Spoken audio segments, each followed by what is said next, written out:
Salut, c'est Ashley. À 21 ans, j'ai été victime d'un grave accident de la route et j'ai eu une commotion cérébrale sévère. Il a fallu que je réapprenne à parler normalement, la motricité fine, bref, tout.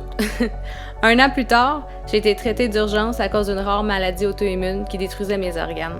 Un médecin m'a dit que si je m'étais endormie le soir de mon hospitalisation, je serais probablement décédée parce que mon cœur aurait cessé de battre. À 24 ans, après m'être fait dire plusieurs fois que je serais stérile à vie, je suis tombée enceinte. Puis à mesure que ma grossesse avançait, je prenais du mieux. Si bien que le jour où j'ai accouché de mon petit bébé miracle, j'étais redevenue en pleine forme. Ces épreuves-là ont laissé leurs séquelles. J'ai souffert d'une dépression majeure et depuis, je suis atteinte d'anxiété généralisée, d'un TDAH, mais je suis heureuse. Il a fallu que je réapprenne à vivre du mieux que je peux en étant une nouvelle personne. C'est dans le but d'aider les gens qui souffrent eux aussi de problèmes de santé mentale que j'ai décidé de faire la série web À deux pilules d'être folle. Parce que c'est toujours plus le fun de souffrir en gang qu'en silence. Bonne écoute! 1, 2, 3, à deux! À deux! À deux pilules d'être folle! TDAH, TPL, PTSD, tout le bordel, les bipolaires, les autres affaires, avant d'en avoir ras-le-bol. Ashley, prends la parole. À deux pilules d'être folle! Salut! Merci d'écouter À deux pilules d'être folle. Merci aussi à notre commanditaire Comeback Skateboard. Aujourd'hui, je suis avec la pétillante, la souriante, la Red Bull du showbiz, Mélanie Ménard! Wow! Red Bull du showbiz! Merci d'être là! Pas bon pour la santé, mais quand même, ça fait plaisir. Mélanie est avec nous aujourd'hui parce qu'elle a un TDAH, à voir, on ne sait pas encore, et elle a souffert de troubles anxieux et d'attaques de panique répétées. J'oublie-tu quelque chose? Non, je pense que c'est tout pour la tête. Ouais, OK. Ouais, tu peux descendre sur le corps, tu vas trouver d'autres choses, mais la tête, c'est pas mal ça. Toi, t'es né Ange Gardien le 5 octobre 1971, ce qui veut dire que demain, t'as 51 ans! Tu Bonne m'envoies fête! tout ça d'en face, c'est bon, parce que j'ai tout averti mon entourage à dire Bonne OK. fête, Mélanie! Oh non! Hey, ça, c'est fin, par exemple, parce que j'ai vu qu'il y avait des Reese, puis c'est comme mon chocolat préféré. Yeah! Tabarnak, il est Mais- gros en plus. Mais fais un vœu!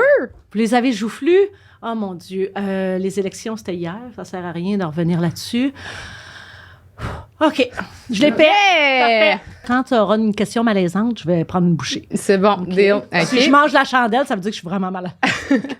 Bon, première question, c'est comment d'être une belle vieille? What?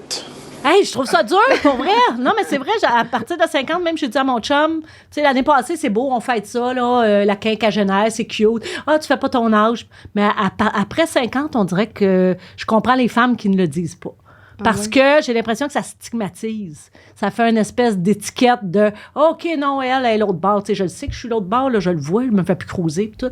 Mais de le dire Tu te fais en pas plus. cruiser parce que t'es en couple? Oui, mais j'étais quand même une moyenne charrue. Ça m'a pas. Ben non, c'est pas vrai. C'est pas vrai. C'est mon mot de prédilection, charrue. Je sais pas pourquoi, je trouve qu'il passe bien dans les podcasts. Mais non, mais quand même, tu le sens quand tu débarques. Toi, tu vois pas, t'es une petite jeunesse, Ashley, mais quand tu débarques du marché de la viande, puis c'est correct, c'est formidable, mais de la crouse dans l'œil, tu t'en aperçois. Mais quoi que j'ai encore quelques courriels douteux de gens qui m'écrivent, puis que je vais voir leurs photos, puis je fais comment tu peux penser que tu as même une chance? Ouais. Tu sais, des fois, il y a des gens qui font ah, t'es-tu célibataire? Parce que mon chum refuse la vie publique, puis c'est tout à son honneur. Mais c'est un peu, tu vois. Fait que oui, je pogne encore, mais certainement pas dans la catégorie que je voudrais.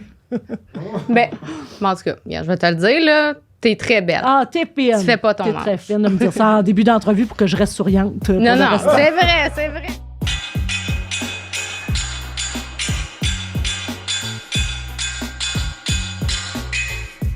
T'as été au théâtre de Saint-Hyacinthe. T'as fait Ouais. le cégep plutôt de Saint-Hyacinthe Exact, en l'école de théâtre. théâtre, ouais. Est-ce que tu gardes des beaux souvenirs de cette époque-là? Moi, je garde des super beaux souvenirs.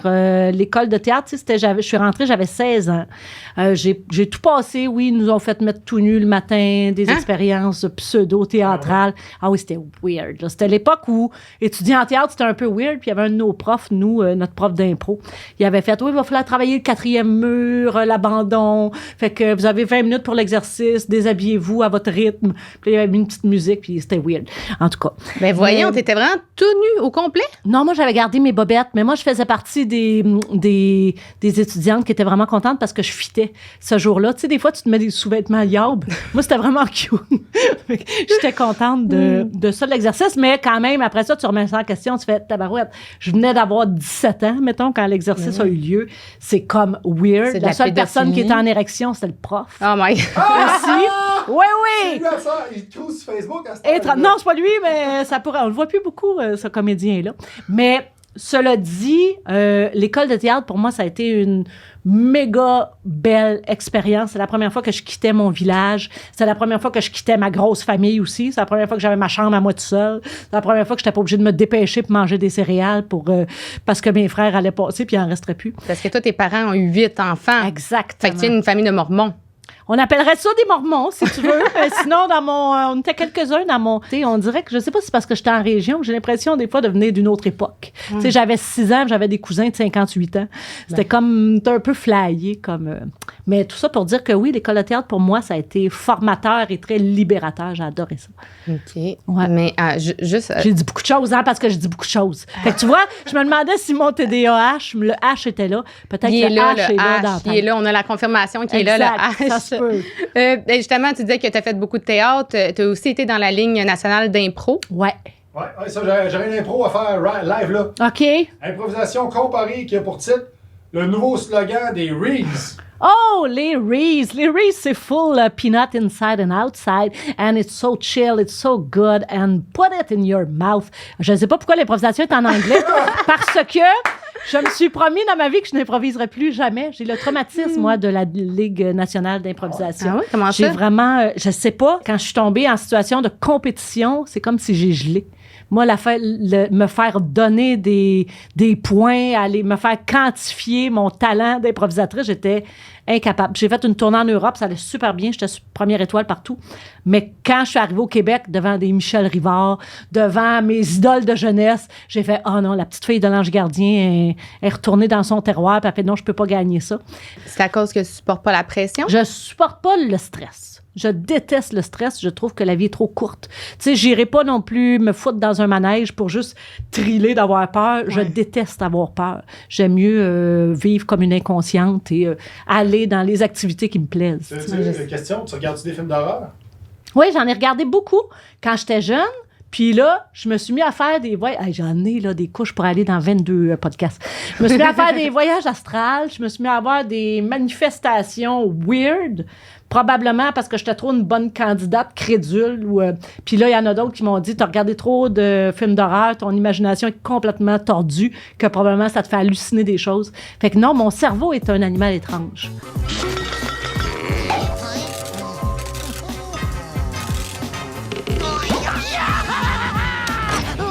Des voyages astrales, là, est-ce que c'est comme quand, mettons, tu dors puis tu sens que tu tombes puis que... Non, moi, je tombais pas. C'était vraiment, je dormais. Puis, ça, c'est weird. Je dormais, puis c'est comme si j'entendais crier. Ça me criait trop intensément, puis je savais qu'il fallait que je quitte mon corps. Fait que là, je pouvais sortir, aller voir qu'est-ce qui jouait à la TV, revenir, me revirer de bord, mais je dormais avec ma sœur à l'époque. Ma sœur capotait que je fasse ça. Je passais à travers ma sœur, puis j'étais vraiment capable d'aller valider des choses que je m'étais promenée dans la maison. C'est très weird. J'en parle très peu, puis surtout pas publiquement. T'avais pas peur de t'endormir le soir? Ben oui, j'avais peur, parce que j'avais l'impression que je pouvais pas revenir dans mon corps. Ça me faisait... Non, ça me terrorisait. Puis est-ce que tu as commencé à faire de l'hypocondrie aussi, ou? J'ai commencé à faire tout. J'ai pas dormi, je pense, pendant... J'ai été un bon 2 mois à dormir peut-être 2 heures par nuit, parce que j'avais trop peur de tomber en état de sommeil. Puis je savais exactement quand je tombais, quand je m'en allais dans la bonne place ou dans la pas bonne place. Puis là, dans la pas bonne place, t'es comme semi-conscient. Puis il faut... Puis c'est drôle, puis je le fais encore peut-être 1 fois par année ou 2 fois par année que ça m'arrive, mais un bout de temps, ça m'arrivait vraiment souvent. Puis il faut que mon corps bouge pour que je revienne. Parce que je sais que dans ma tête, je suis pas à bonne place. Okay. Je suis pas partie d'un rêve. Voyons, je pensais pas venir parler de ça le matin. Mais, puis là, quand je suis couchée, je vais me mettre à faire... Je vais faire des bruits pour que mon chum... C'est pour ça que je ne pourrais jamais être célibataire de ma vie non plus. Pour que mon chum me bouge. OK. Puis comme ça, là, je reviens, puis là, je fais « Ah! J'étais mal endormie.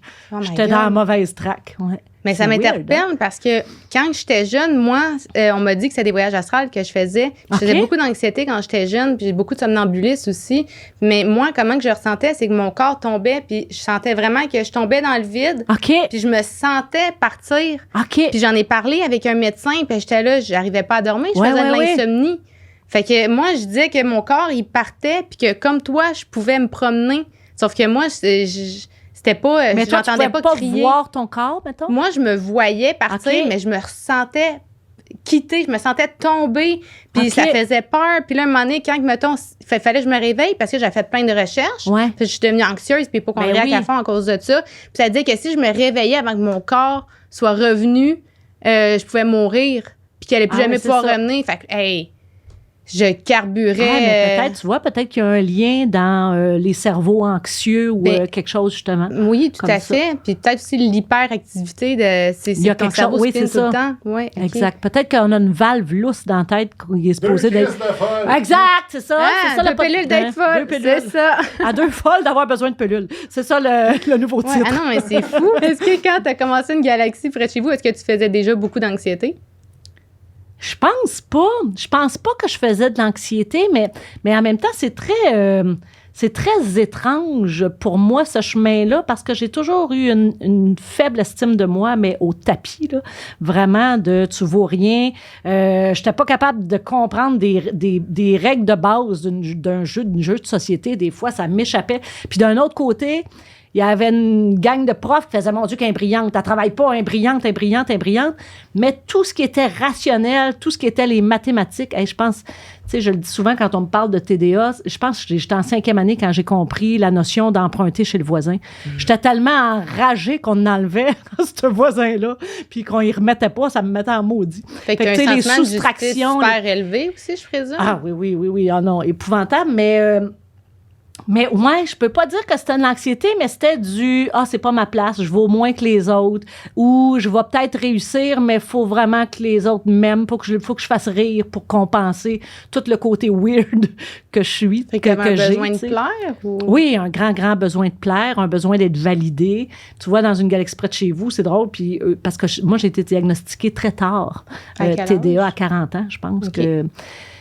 37, mettons. Mais puis les autres membres de l'équipage m'appelaient la bulle. Puis là, ils trouvaient ça drôle. Hey, la bulle! Hop, elle est pas là! Elle est partie, elle est pas là! Puis je trouvais ça hyper insultant parce que pour moi, la bulle, c'était la conne. C'était la niaiseuse ou ce que je m'étais vraiment bien ancré dans la tête. Fait que non, c'était pas de l'anxiété, mais c'était de l'auto-sabotage comme il faut, là. Puis est-ce que... ça me fait... Excuse, je suis comme... Avoue qu'on dirait que c'est moi. Ouais. Ça me fait capoter. Je suis belle. Ah, bon. Oui, t'es belle. Mais non, mais ton parcours de qu'est-ce que tu me parles, est-ce que tu as déjà pensé de faire diagnostiquer à savoir si tu n'avais pas un peu de douance? Non, mais là, c'est la nouvelle mode. Mais là, je vais pas... Déjà que j'ai ajouté l'étiquette du TDA dans mon âge adulte, je veux pas aller voir. Non, mais je sais qu'il y a des similitudes dans tout ça. Dans mon temps, on appelait ça l'enfant indigo ou l'enfant zèbre. Ça, c'est tous des dérivés de douance qu'il y a aussi. Mais c'est certainement un cerveau qui fonctionne pas comme les autres. Ça, c'est clair. Qui est pas dans la norme. Mais est-ce que tu es capable, mettons, je te dis feuille, est-ce que tu vas penser en arborescence, que tu vas dire feuille, arbre? Oui. Oui, j'ai la pensée arborescente. Ça a été diagnostiqué, prouvé, ouais. OK. Ouais. Puis quand tu disais tantôt que tu as une faible estime de toi, t'as tellement l'air d'une fille qui a de l'assurance. Oui, mais je l'ai tellement travaillé. Puis de jouer du coude, parce que j'étais la plus jeune, j'avais 7 ans de différence en plus avec l'autre avant moi. Fait que, tu sais, tout me destinait à essayer de faire ma place. Fait que ma confiance en moi ou mon impression de confiance en moi est beaucoup arrivée dans cette volonté-là de faire une place, de me faire une place, tu sais, de me faire entendre. On va reparler un peu d'anxiété aussi. Est-ce que quand t'en faisais, tu disais aussi que tu faisais des attaques de panique répétées? Ouais. C'est quoi la différence? Mais ça aussi, c'est arrivé très tard dans ma vie, l'anxiété. Puis, écoute, c'est arrivé... les premières que j'ai faites, je ne savais pas que c'était ça parce que j'ai eu des gros problèmes de santé. J'avais le ventre barré, plus de respiration, des crises cardiaques. J'en ai fait là, 1 puis 2, mais dont 2 quand même qui m'ont mené à l'hôpital, puis de faire toute la batterie de tests. Puis tu vois, mon médecin maintenant a dit « tu t'es payé un petit trip pour te faire assurer. Ils t'ont passé dans toutes les machines, un petit tour de machine pour te faire assurer. Mais ce qui arrive avec les crises d'anxiété, c'est que c'est vraiment physique. Puis t'es persuadé que c'est vrai, t'as les vrais symptômes. Sauf que la machinerie est pas capable de venir te prouver que t'as ça, mais ton cerveau, c'est la même chose que si c'était une crise de panique. Puis la première que j'ai fait, J'animais 2 filles le matin, tu vois, puis c'était un retour de saison, un début de saison, tout allait bien. J'étais en plein contrôle de mes moyens, en plein meeting. Je me suis mis à avoir mal au ventre, mais mal à ce que l'équipe m'a immobilisée, m'a emmené à l'hôpital faire tous les tests. Puis finalement, j'avais rien. Puis la deuxième que j'ai fait, encore la même affaire, j'étais à la radio, mal au bras engourdi, commence à chercher mes mots, commence à avoir flou. Parce que les hypochondriaques et les crises de panique, à un moment donné, on connaît bien qu'est-ce que le corps sait, qu'est-ce qu'il faut qu'il fasse pour se faire prendre au sérieux. Fait que c'est la deuxième fois que j'en ai fait une, mais les 2 fois, il a fallu que je me fasse dire après que c'était des crises de panique, parce que moi, j'étais sûre que j'avais un mal non diagnostiqué, tu sais. Puis est-ce que tu as eu une médication après? Non, j'ai pas eu de médication, mais je suis allée faire ça s'appelle un traitement, comment ça s'appelle? REM, Rapid Eye Movement. Okay. C'est un peu sous forme d'hypnose, puis ils te font suivre un objet lumineux. Puis là, quand toutes les thérapies, j'ai fait souvent des thérapies aussi pour venir à bout du manque d'estime, tout ça. Comme je te dis, hey, tout est mélangé. Tu remettras ça en ordre, OK, au montage. Non, mais même les thérapies pour l'estime, le manque d'estime en soi, moi, j'aimerais ça en faire une. Mais tu vois, en même temps, je me dis, si j'avais été diagnostiquée TDAH plus tôt, peut-être que je me serais sauvée bien des thérapies. Parce qu'une grosse partie de mon manque d'estime de moi venait au fait que je n'étais pas capable d'arriver en même temps que les autres ou que je ne comprenais pas la même affaire que les autres, tu sais. Ce qui m'a donné un peu le pseudonyme de conne ou niaiseuse. Puis c'est drôle. Ah non, je te fais un autre aparté. Non, mais j'ai joué dans la caméra café puis j'ai lâché très rapidement. Puis c'était un rôle qui m'allait super bien. Puis je pense que j'étais vraiment bonne, mais je faisais la niaiseuse.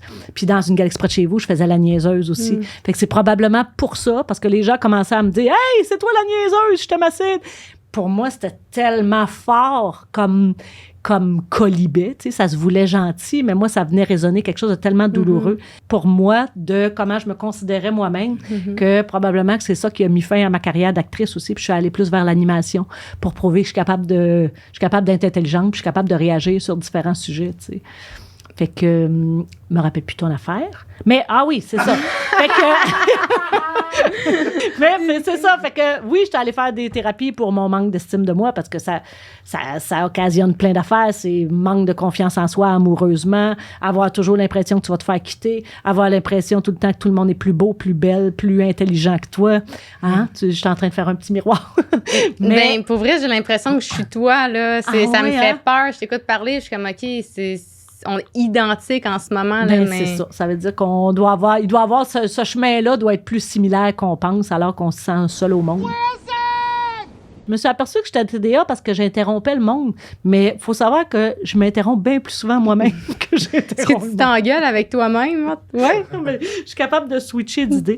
Mais dans les meetings, à 2 filles le matin, particulièrement, j'ai remarqué que je coupais la parole, que je parlais fort. On m'a même parodié au bye-bye comme étant cette personne-là. Puis je trouvais ça dégueulasse. Qu'est-ce que ça envoyait de moi? Puis là, je me disais, OK, mais c'est normal. Je viens d'une grosse famille. J'ai eu à prendre ma place. J'ai eu à mettre mon point. Mais au-delà de ça, j'ai fait passer des tests à mon enfant Rosalie quand elle avait à peu près 7 ans parce que je trouvais qu'elle avait, elle aussi, ça n'existait pas, le cerveau arborescent dans ce temps-là, la pensée arborescente, mais je trouvais qu'elle avait vraiment tous les signes de déficit d'attention. Puis, en lui faisant passer le test, en le faisant par-dessus son épaule, c'est là que j'ai vu que moi aussi, j'en faisais un. Et là, oui, je me suis tournée vers la médication. J'ai tout essayé. Vivance, je me reconnaissais plus, j'ai complètement perdu mon empathie. Pour moi, Vivance a été épouvantable comme molécule. J'ai trouvé ça formidable professionnellement. Oui. J'étais vraiment performante, mais point de vue de l'empathie, c'est ça qui m'a tuée. J'ai essayé le Ritalin, ça n'a pas marché avec moi non plus. Puis là, je suis le Concerta, puis ça a fait comme j'ai vraiment eu l'impression qu'on ajustait ma vue, là. J'ai fait comme OK, là, j'ai vraiment la paire de lunettes qu'il me faut pour voir clairement sans devenir un monstre, sans... Puis est-ce que tu voyais un lien, justement, quand tu changeais de molécule? Ah, oui. Est-ce qu'il y en a un qui allait plus t'assommer puis d'autres qui allaient te rendre plus agressive? Ou c'était juste... Pas tant l'agressivité, mais moi, c'était vraiment l'empathie que ça m'a troublée de voir à quel point j'étais devenue quelqu'un d'autre. C'était probablement que j'aurais voté la CAQ là-dessus. Puis tantôt, tu disais que ta fille Rosalie, justement, elle avait probablement un TDA comme toi, que c'est à cause d'un peu des tests que tu as découvert découvert que toi, t'en avais. Elle a un petit côté hippie aussi. Ben, elle a un gros côté hippie. Est-ce que ça vient de toi? Non, moi, je m'épile. Non, mais c'est très propre à sa génération et son univers d'être un peu... tu sais, moi, je vois ça plus revendicatrice que hippie, très militante, très l'impression d'embrasser sa société et de vouloir en faire partie.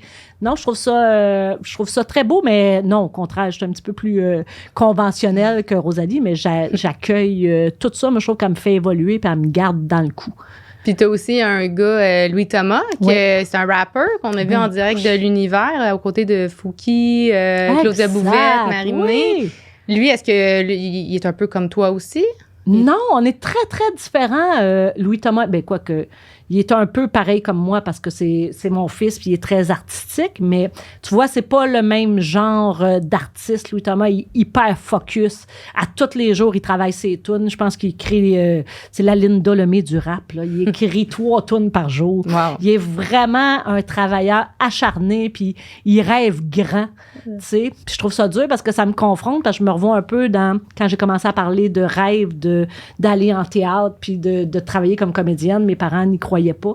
Puis là, ça me reconfronte avec Louis Thomas de faire « Ah ouais, tu vas aller à L.A.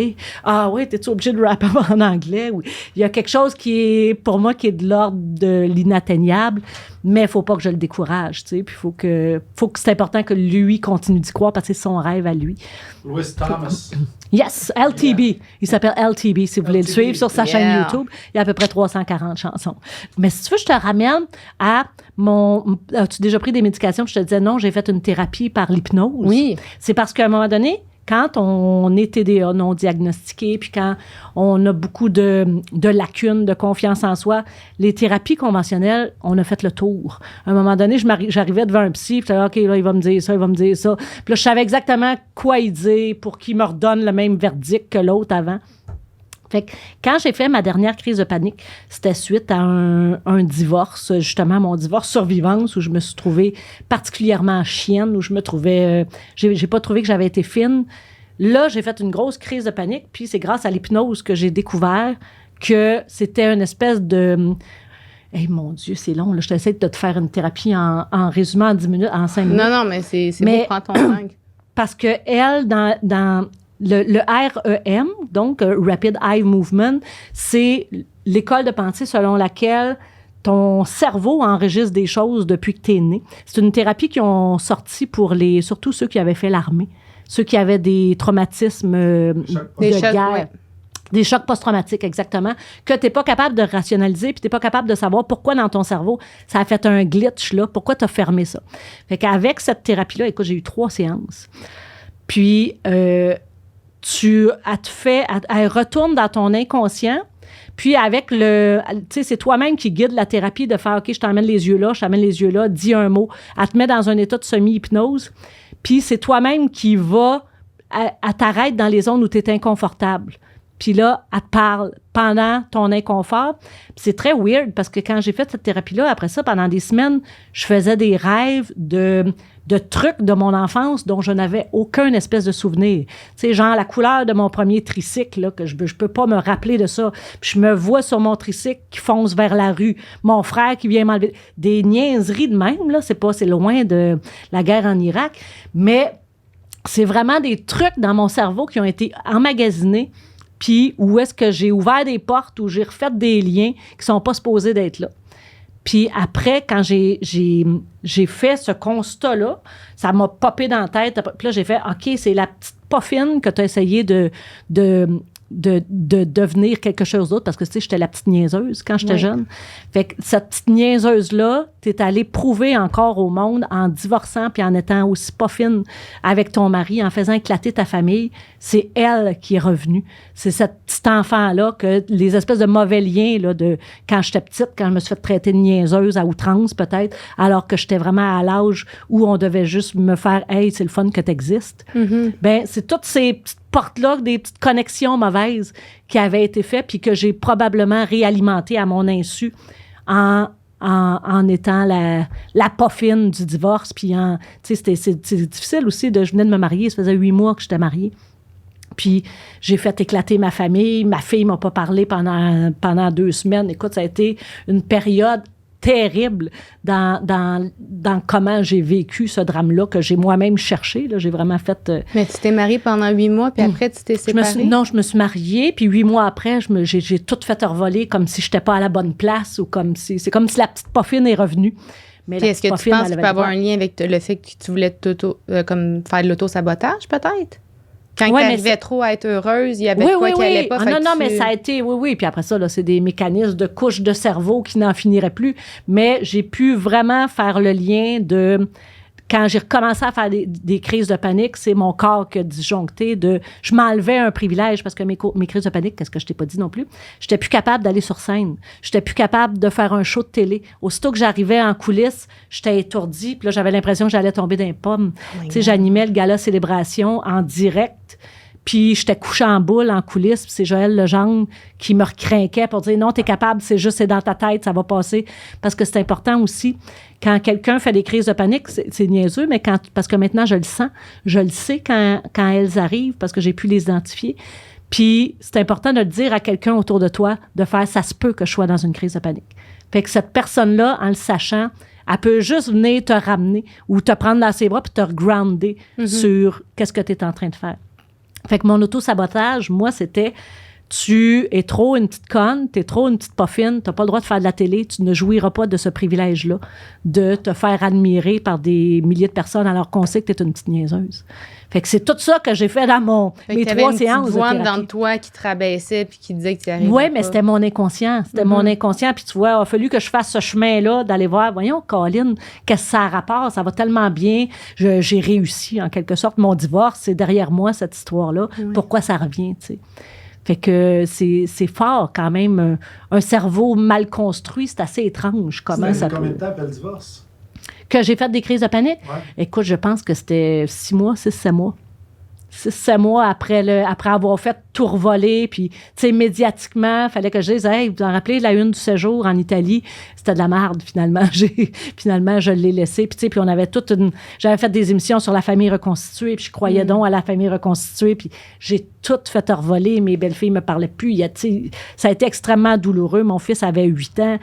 Puis j'avais jamais été dans autant un tourbillon de violence. Tu sais, j'ai toujours été, puis pas violence physique, mais j'ai toujours été très en contrôle de ma vie, très en contrôle de mon image, de ce que je projette, devant les enfants. Mais là, on dirait que tout a revolé. C'était vraiment comme une espèce de... Puis tu t'es sentie perdue vu que là, pour la première fois, tu avais comme plus de contrôle sur rien. Oui, exactement, mais ça a été vraiment un geste plus fort que moi. Je dis toujours, c'est comme s'il y a une pépine qui est venue m'enlever, de dire « Hey, t'as rien à voir là, c'est pas là que tu vas. » Est-ce que quand tu étais jeune, je sais que toi, tu as commencé à avoir un journal intime, que tu as commencé à écrire dedans à 13 ans. Exact. Puis tu n'as jamais arrêté d'écrire dedans. Jamais arrêté. Il y a combien de pages, coudonc? C'est des cahiers, c'est devenu plein de cahiers. Au début, c'était un journal intime. Annie, là, la petite orpheline, on m'avait donné ça, qui se barrait. Mais jusqu'à... Je trouve ça drôle parce que j'ai gardé le même depuis... je l'ai gardé encore à 13 ans, mais après ça, c'est devenu des cahiers noirs. Je sais pas qu'est-ce qu'on va faire avec ces cahiers-là un jour. Est-ce qu'aujourd'hui, comme mettons, tu revois la Mélanie Ménard de cette époque-là, est-ce que tu sens que tu es encore cette fille-là ou est-ce que tu sens que tu as évolué? C'est drôle parce que je trouve qu'en vieillissant, on dirait que je ressemble davantage à l'adolescente que j'étais qu'à la femme adulte. Parce que la femme adulte, elle a essayé de rentrer dans un moule, elle a essayé de se conformer, elle a essayé de rentrer dans où est-ce que la société veut qu'elle soit.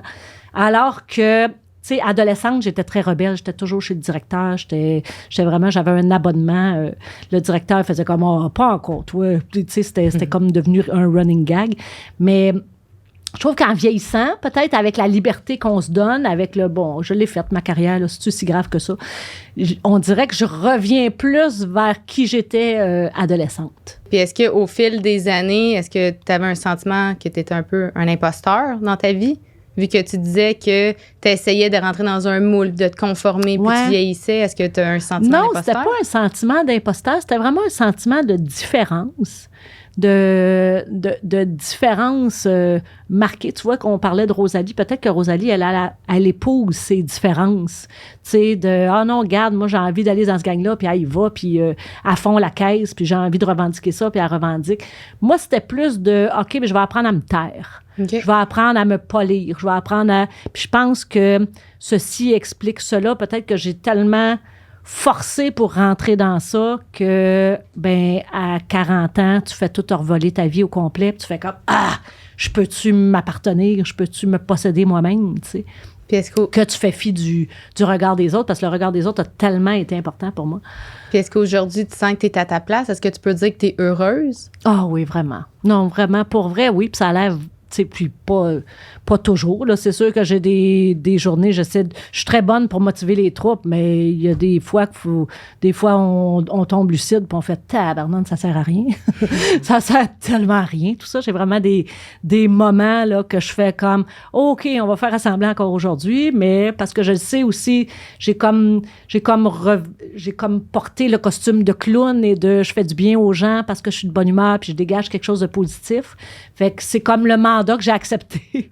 Mais il y a des fois, le sarcasme et le cynisme ne peut pas tout passer. Mm-hmm. Mais c'est sûr qu'il y a des fois, je fais OK, je vais me reculer un peu, je vais m'isoler parce que ça va finir de même pareil. Puis j'arrête pas de dire, moi, je veux pas trop être en santé, je veux juste être correct parce que ça me tente pas d'étirer ça à outrance, là. Je vois ma mère qui a 91 ans, qui a perdu son mari, ça fait 12 ans, puis elle a perdu la mémoire à peu près en même temps. Puis, mais son corps est en forme, là. Écoute, elle a mangé ses 8 légumes à tous les jours, elle n'a jamais bu d'alcool. Mais y a-tu quelque chose de plus triste que d'attendre que le corps lâche? Ouais. Tu sais, parce que pour elle, moi, je suis comme dans la santé. Puis ça m'arrange bien parce que je suis une estique de paresseuse, là. Mais l'espèce de culte des extrêmes de la santé à tout prix, puis, tu sais, pour moi, c'est encore un moule que je veux pas. Puis j'essaie très fort de revendiquer, de faire non l'équilibre. Avant de finir, vu que là, ben, on sait que tu as un TDAH, tu as fait de l'anxiété, tu as fait des attaques de panique, on sait que tu as fait aussi un peu d'hypocondrie, tu as un peu un besoin de plaire, un manque d'estime de toi au début. Résumé de même, ça fait peur. Ben là, c'est ça. Là, je vais faire juste un test avant de partir pour voir si tu es aussi psychopathe. Ah, c'est bon, parfait. OK, fait que c'est quelques questions, puis à la fin, je vais pouvoir te le dire, OK? La question, j'aime tout planifier en avance. Est-ce que c'est totalement toi, ça dépend, ou faux, je veux pas savoir où je suis? 0. OK. Je me suis déjà fait arrêter par la police. Jamais, une fois, mais c'était pas de ma faute ou ça m'arrivait souvent. Ah, mais des excès de vitesse, ça compte? Ou des oui? Tout. OK, oui. Bon, tu fais exprès que je sois psychopathe. Ben non, mais écoute, je l'ai faite. Moi, j'ai été 200% psychopathe. Là. OK. Puis pourtant, je me considère pas comme une psychopathe. Oui. Yeah, right. Je me dispute souvent avec des gens. C'est faux, ça dépend à qui ou c'est vrai. Ça dépend à qui. Je suis capable de fournir des efforts pendant longtemps pour atteindre mes objectifs. Non. Non? Malheureusement, non.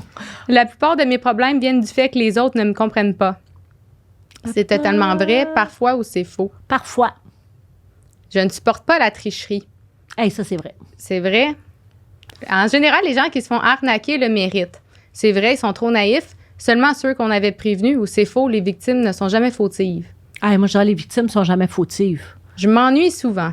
C'est faux, j'ai toujours un projet en tête. Ça dépend des jours. C'est vrai, ça m'arrive très souvent. Oh, c'est faux. Je m'ennuie jamais. Parfois, je me surprends à admirer une arnaque vraiment astucieuse. Puis là, tu te dis, c'est vrai, c'est des génies. Ça dépend, c'est de l'arnaque. Ou impossible, je supporte pas la triche. Oh, j'ai trouvé un peu génial, des fois. Je me sens mal quand mes paroles ou mes actions causent une douleur émotionnelle à quelqu'un. Oui. Oui? Tu le supportes pas pantoute de faire mal? Je supporte pas pantoute, non. Il m'arrive toujours les mêmes types de problèmes. C'est vrai, pas toujours, ou c'est faux? C'est faux. Je serais prête à mentir pour vendre quelque chose qui me rapporterait beaucoup d'argent. Non, faux. Faux. Bon, on va voir si t'es psychopathe. Le collier de noisetier, là. Non. Pas là. Non, mais en même temps, des fois, j'en vends des niaiseries, mais c'est parce que quand j'y crois, là, parce que je crois tellement aux affaires. Bonne nouvelle, t'es psychopathe à 0,0004%. Tu fais partie des rares personnes normales. Tu portes pas de voir une personne tricher au détriment du bonheur de quelqu'un d'autre. Ton bonheur est bien évidemment dans tes priorités, mais il dépend du bonheur des autres. Wow! Ouais, bravo. J'aimerais ça que ça finisse, et surtout, tu es trop conne. Merci encore d'être venu. Ben, ça me fait tellement plaisir. Moi, je t'adore. Ah, ben oui, parce qu'on est pareil. On est pareil. Ah non, là, ça veut dire que je m'aime. Ça veut-tu dire que je peux frencher le producteur? Ah, on en reparlera. Merci. 1, 2, 3, à deux pilules d'être folle, à À deux, c'est bien mieux pour apprendre ce qu'on peut pas te montrer à l'école. À deux pilules d'être folle. À deux pilules d'être folle.